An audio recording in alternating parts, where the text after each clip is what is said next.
अच्छा, अभी एक सवाल आया था कि कल नस्ल निगारों के हवाले से की बात हुई थी, तो नस्ल निगारों के भी अगर नाम बता दिए जाए तो चलें। हम नस्ल निगारों के हवाले से देखें। नस्ल निगारों की अगर बात हो तो पहली बात तो नस्ल निगारी में चंद अहम असनाफ की तारीफ को आपने जरूर देखना है।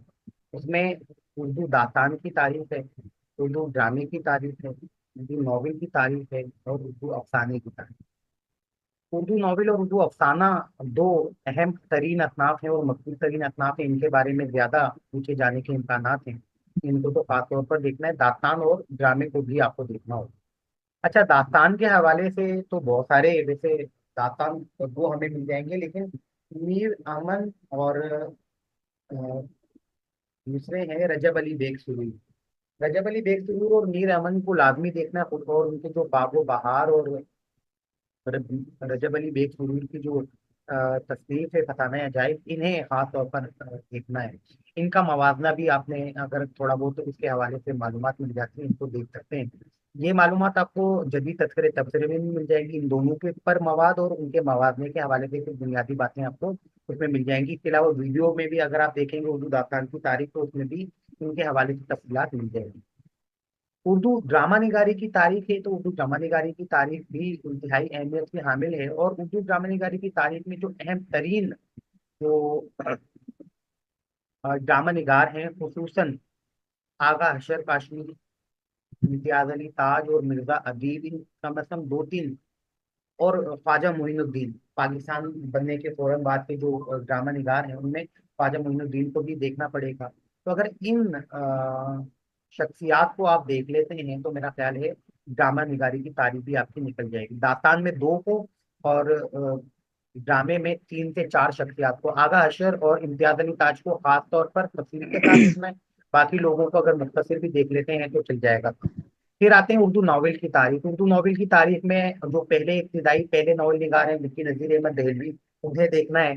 फिर मिर्जा हादी रुस्वा पहले अहम तरीन नावल निगार आते हैं। उनका नावल उमराव जाना था।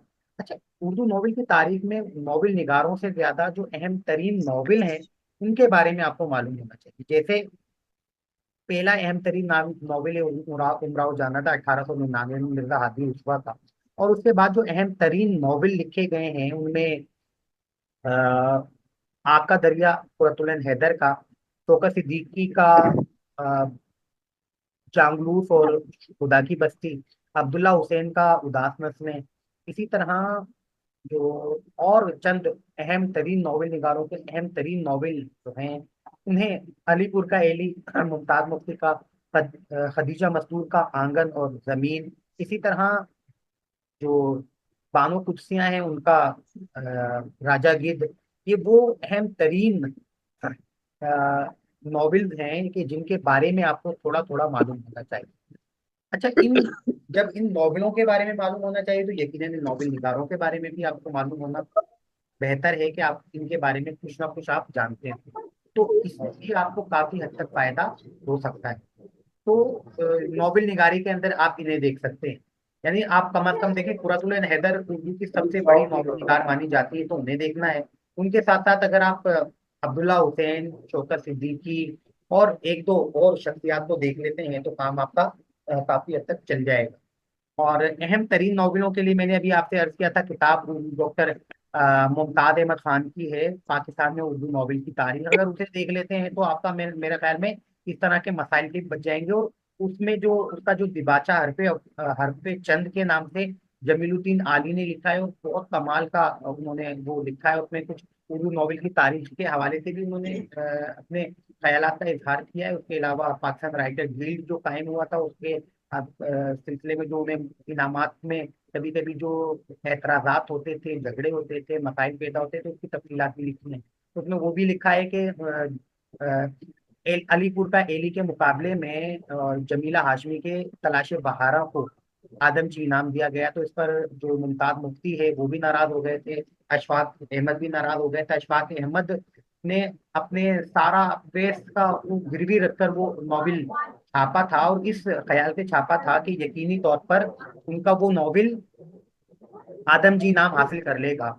और इस बात को बुनियाद बनाकर जब उन्होंने लिखा था, तो जब वो नॉवेल शाया हुआ तो बहुत मकबूल तो हुआ, लेकिन उसे आदम जी इनाम नहीं मिला। और उसके मुकाबले में जमीला हाशमी के तलाशे बहारा को इनाम मिल गया। अब ऐसे में अशफाक अहमद इस मामले से इस हद तक नाराज हुए थे कि उन्होंने जो अलीपुर का एली का अगला एडिशन शाया हुआ या जो किताबें उनके पास मौजूद थी उस पर एक स्टिकर लगा दिया, चिप्पी लगा दी, और उस पर लिखा अलीपुर का एली, ये वो नॉवेल है जिसे आदमजी इनाम नहीं मिला। अब ये उर्दू अदब की तारीख में एक अजीब सा वाकया था कि किसी नॉवेल पर ये लिखा गया हो कि भाई ये वो नॉवेल है जिसे आदमजी इनाम नहीं मिला। लेकिन बहरहाल वो नॉवेल इतना कमाल का नॉवेल है कि यकीनन बस बड़ी बदकिस्मती ही थी कि उसे आदमजी इनाम नहीं मिला था। तो वो उस नॉवेल के बारे में या उन नॉवेल निगार के बारे में भी सवाल पूछा जा सकता है। अच्छा, चंद लोग अभी और दोबारा ज्वाइन किया है, तो मैं अभी नसर निगारों के हवाले से अर्ज कर रहा था कि उर्दू दास्तान की तारीख और दास्तान की तारीख में मीर अमन और रजब अली बेग सुरूर, उर्दू ड्रामे की तारीख और ड्रामे की तारीख में आगा अशर काश्मीरी, इम्तियाज अली ताज और ख्वाजा मोइनुद्दीन को खासतौर पर देखना है। और उर्दू नॉवेल की तारीख अगर देखेंगे तो उर्दू नॉवेल की तारीख में आपको जो उर्दू के अहम तरीन और मकबूल तरीन नॉवेल हैं वो और उनके जो नॉवेल निगार हैं उनके बारे में कम से कम आपको मालूमात होनी चाहिए। चाहे बहुत ज्यादा तफसीली ना हो, लेकिन कम से कम उन नॉवेलों के मौजूआत, नॉवेलों का बुनियादी ख्याल और उन नॉवेलों के जो नॉवेल निगार हैं उनके बारे में कुछ आगाही होनी चाहिए। उसके बाद आते हैं अफसाना निगारी। अफसाना निगारी सबसे अहम टॉपिक है, इसके बारे में सबसे ज्यादा पूछे जाने का इम्कान होता है। अफसाना निगारी में जो क्योंकि अहम तरीन अफसाना निगार हैं उनमें से अक्सर का ताल्लुक पाकिस्तान बनने से पहले से है। ज्यादातर जो हैं जो पाकिस्तान बनने से पहले ही मकबूलियत हासिल कर चुके थे उनमें पहले अगर आगाज करेंगे तो मुंशी प्रेमचंद, फिर उसके बाद नियाज फतेहपुरी, सादत हसन मंटू, इस्मत चुगताई, राजेंद्र सिंह बेदी, कृष्ण चंद्र, गुलाम अब्बास, और फिर पाकिस्तान बनने के बाद जो मशहूर हुए उसमें अशफाक अहमद, बानो कुर्सिया, इंतजार हुसैन अलामती अफसाना निगारी के हवाले से खास अहमियत के हामिल हैं, उन्हें भी आपको देखना होगा। इसके अलावा अगर एक दो अफसाना निगारों को और अगर देख लें तो भी काफी है, वरना ये जिनका तस्करा मैं आपसे कर रहा हूँ ये भी अगर अफसाना निगार आपने पढ़नी है तो काफी हद तक आपको इससे फायदा हो सकता है। देखिए, उर्दू अदब ऐसा वसी समंदर है कि जिसमें आप चाहे आप पूरी जिंदगी पढ़ते रहें लेकिन कोई ना कोई पहलू कुछ ना रह ही जाएगा। तो इसलिए ये सोचना कि हम सब कुछ पढ़ लें, सब कुछ याद कर लें, सब कुछ हम हिफ्ज कर लें या सब कुछ घोल कर पी जाएं, ऐसा मुमकिन नहीं।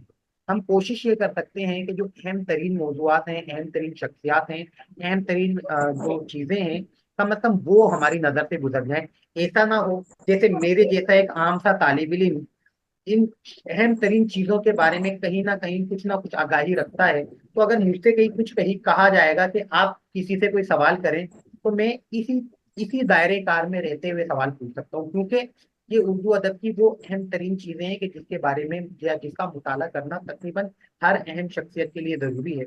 अगर ये इन चीजों का मुताला नहीं करते तो इसका मतलब है आपने उर्दू अदब का तफसील से मुताला नहीं किया। तो इस चीज का भी आपने थोड़ा सा ख्याल रखना है।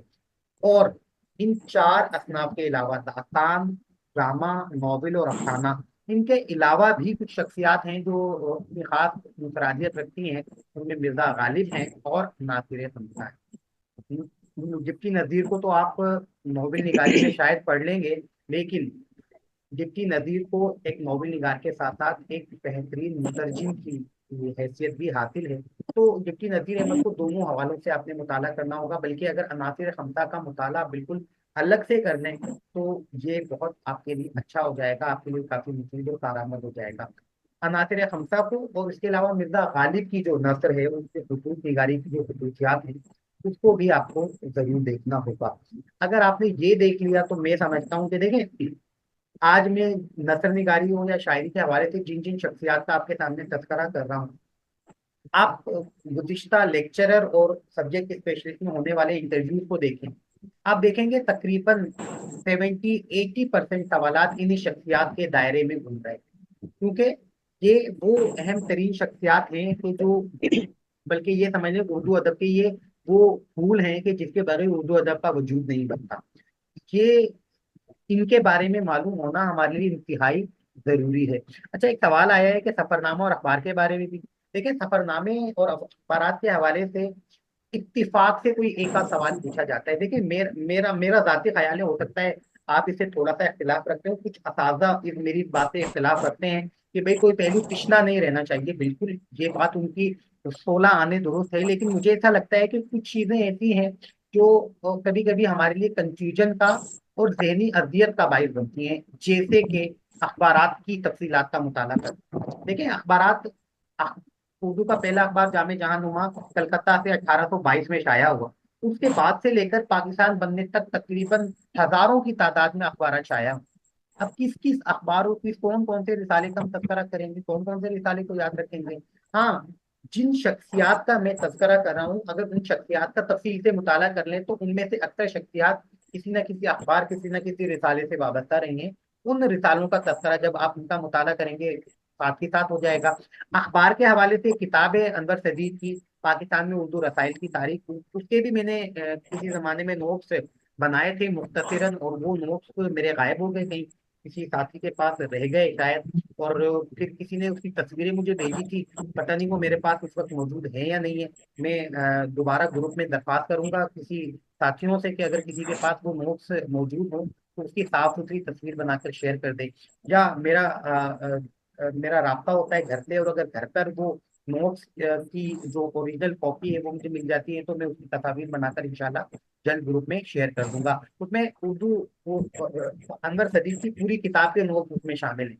यानी उससे आप थोड़ा सरसरी सा अंदाजा लगा लेंगे कि कौन सा रिसाला किसने कहाँ से जारी किया था।